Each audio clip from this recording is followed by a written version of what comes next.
Now the next step is, how do I want to market this? How do I want to market my CD, myself, my image? I called a friend of mine, Martina and Bethany, and asked if they'd like to join my street team. And they actually got a friend of theirs, Whitney, and she helped out. It was pretty cool. I told them how long it would take, what they would do. I would get t-shirts. They would kind of just promote Candy on Tuesday, me. They were really excited as well. Even though I couldn't pay them anything, they just wanted the experience and wanted to help me out. Now, as far as CD design, I wanted something really cool. And so I ran into my friend Alex, and he told me that he'd been working with Photoshop for years.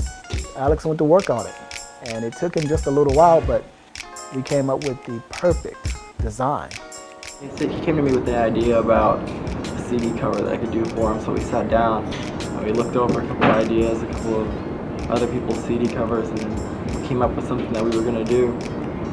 So I went home and I put some stuff together on Photoshop, which is just this program you can buy at most computer stores. It's really easy to learn, and once you learn it, you can pretty much do anything with it. But the hardest part is just coming up with the idea. So once you have an idea of what you're going to do, putting it together is usually pretty quick. So I've got the CD ready. I've got the CD art ready, poster design ready, t-shirt design ready. So I call up Bethany, Whitney, Martina, and it's time for the street team to do their thing. We love Candy on Tuesday. Basically, the girls were real excited to finally get the merchandise, to get the products, and they could start doing what a street team does. They got to hit up the local record store, let us hang up posters, put our CDs on display. There's nothing like advertising. They also hit all the local campuses, probably a 50 or 60 mile radius. There's at least 10 to 12 colleges between four-year universities and junior colleges. So we also went there to the university centers, and people were walking by checking us out, and they were looking like, what is Candy on Tuesday? And they could go to the website and find out. And the girls did a great job. I think it took a lot of work, but they were just really cool, really happy about it. Hello, my name is Marty Conley, and I'm a senior at the University of Tennessee at Martin, and I'm also a communications major. I came on the street team a couple of months ago when Tremel approached me, and Tremel and I have been friends for about a year and a half, and I knew that he's trying to get his music promoted, and I was happy when he asked me to be a part of the street team because it gives me an opportunity to help out a friend. You know, he asked me to, hand out posters as part of the street team. We pass out CDs. He's given me and the other street team members t-shirts to wear so that when people ask what's Candy on Tuesday, we can tell them.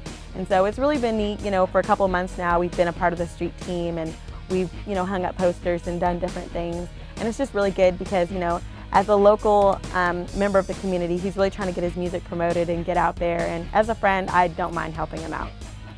Hi, my name is Whitney Maxey. I'm a senior dietetics major at the University of Tennessee at Martin, and I'm supporting Tremel with Candy on Tuesday. Martina Conley is my best friend, and that's how I got involved with the project. She's a really good friend of Tremel's, and she just wanted me to help out, be on the street team, so it's been a lot of fun. We've gotten to hang out a lot. We've been putting up posters, passing out CDs, passing out flyers, and wearing all these really cool t-shirts and everything like that, so I've had a lot of fun. The best thing about a college radio station is the fact that we're non-commercial, and we can bring people in that are not signed to a record label or doesn't have a commercial record out, and they can come in and let the people hear their music before it becomes so popular. Let the college students be on the cutting edge of the music that's going to come out of LA or out of Memphis or out of Nashville.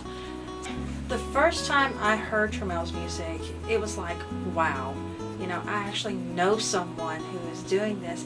And it was amazing because when I first heard him, I was actually watching the video for Kiss You All Over. And I fell in love with the song. And I became a huge Tremel James fan at that point, and Candy on Tuesday fan. So that whenever they released a new song, I was like one of the first people to hear it. And so, yeah, I'm a huge fan of Candy on Tuesday. Candy on Tuesday, that's your band? Yes, actually it's an interesting story.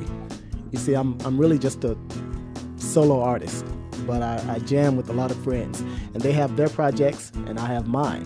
And when I first started writing songs, I called myself my name, Tremel James. But my music is kind of like indie pop, indie rock. And my name kind of gives this like a R&B feel to it. Right. So the funny thing, I put the music on the website, but the people who were listening were like R&B lovers.